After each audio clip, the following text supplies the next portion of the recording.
Again, everyone, and good morning. So I'll just keep this short because we are running behind schedule, okay? But we will not be anal about time. We will not stress, okay?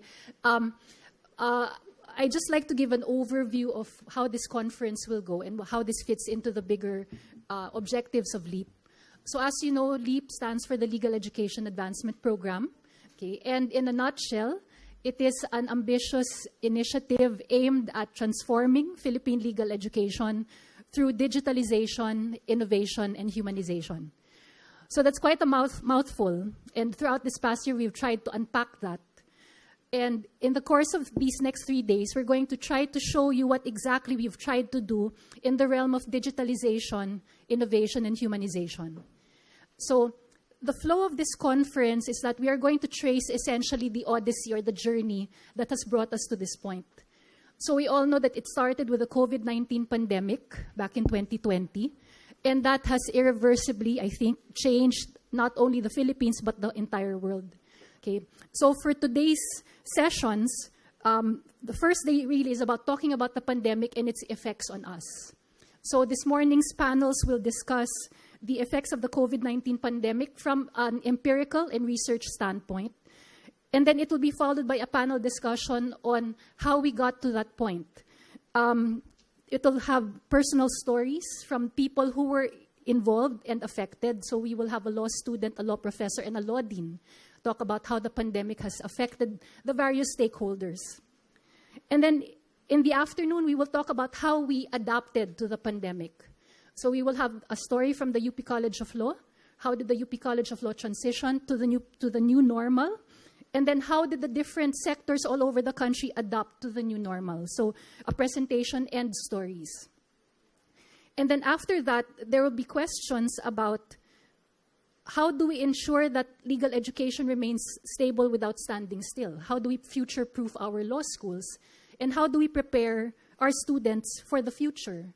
And as mentioned earlier, a future that is just emerging, jobs that have not yet been created, technologies that have yet to be invented.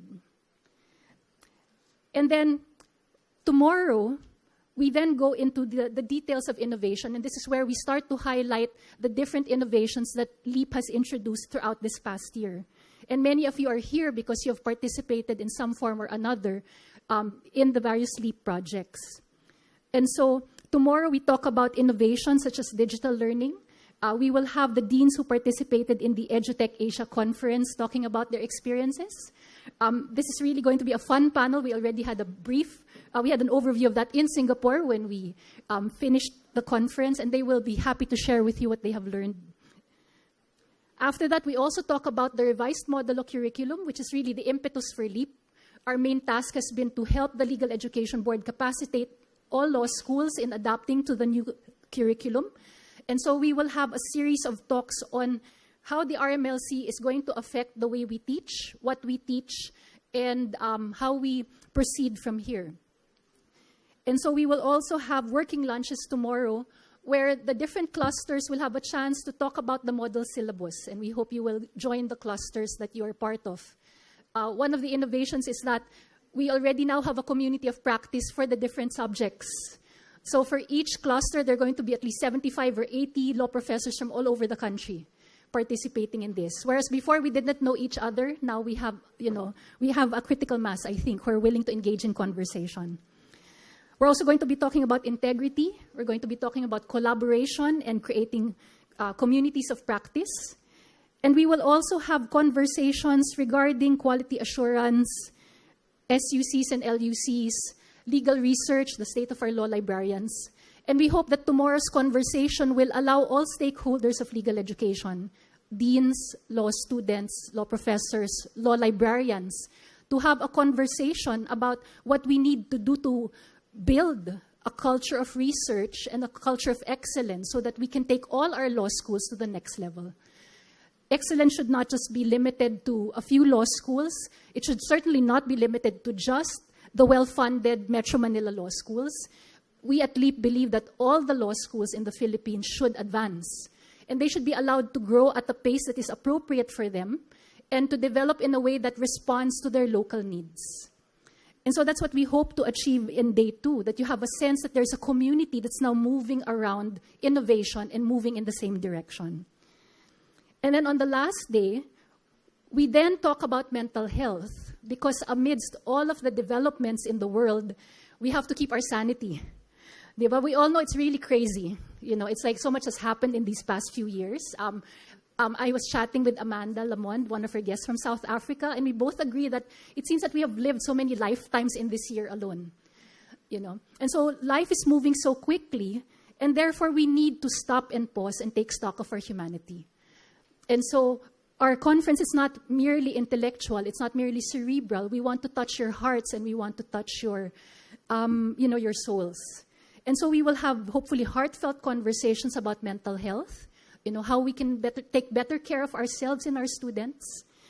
We will have, our students tell us quite frankly, how law school has affected their mental health, and they'll give us suggestions or pleas, I guess, how they can, how we can help them become the best lawyers they can possibly be.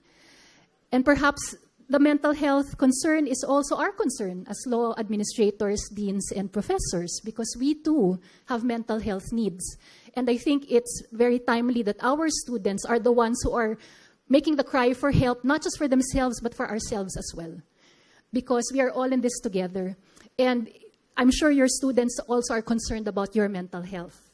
And so we will have several conversations about that on Friday. We will be also talking about social justice. How do we educate our students for justice, with justice? How do we embody justice through the way we teach and through who we are as professors? And as Dean Danicon, as President Danicon said earlier, diba, the imagery of the oblation, he said, if all of us are oblations, then perhaps our students will be oblations too. If we are examples, then our students will logically follow in our footsteps. And so we will have conversations on justice. We will have conversations on educating for justice. And we will have conversations on humanizing the law and what the future holds for all of us. Now, throughout all of this time, we want to make sure that you are well rested. And so we will have enough time for breaks. We will adjust as needed. Okay? As mentioned during the opening reception last night, we want you all to be comfortable. Diba? So tomorrow, feel free to... some people were talking about just wearing a blazer without their ties, diba? Can you wear jeans? Can you wear rubber shoes? Oh yes, I hear an yes. Yun. So bottom line is that wear whatever makes you feel comfortable. Sit wherever you feel comfortable. The only rule here is to be authentic and true to yourself. And this is something that we want to. And this is a truth that we want to surface in law school. Magpakatotoo tayo. Okay, let's encourage our students to be true to themselves, and let's encourage ourselves to be true to ourselves, diba? So we don't need to dress up in really stuffy suits and stuff if that's not who you are, I hope that we can all laugh together. I hope we can all eat together. And it's really about energy, Like last night from the welcome reception palang, we could really feel the love. I'm sorry, maiyak na naman ako dito. Sorry. Sorry, I'll do this a lot. People who know me know this. Ayun, but, it's just so wonderful. Parang the room may not be packed, but it's not in the physical presence as we know. It's in the energetic presence of each one. And so even if there may be social distancing, even if there may be spaces in between the seats, even if people may just be watching this online, the love is palpable. The camaraderie, the joy is palpable. And I think that's really the spirit that we want to come into this conference with.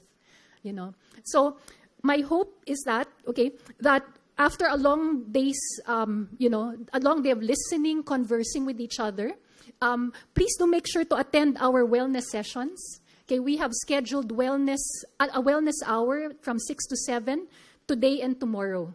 Okay, and there are different wellness programs. They're in your program, but there will be a wellness program for those of you who want physical activity.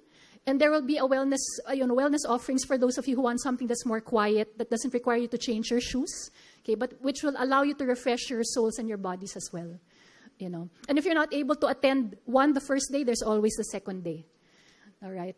And so please make sure to eat well. We'll take our time. Our lunches are deliberately designed na 2 hours, hindi coincidence yun, okay, because we do know that the sessions may extend. But as we Filipinos know, never compromise on merienda. They will never compromise on lunch. Okay, so we have time. We have time. So please don't feel that we are running after time. We will adjust. Okay, the important thing is your well-being. We want everyone to come away from this conference feeling we had a wonderful time. So with that, I would now cede the floor to Rain, who will now formally present our first panel for today. Thank you very much.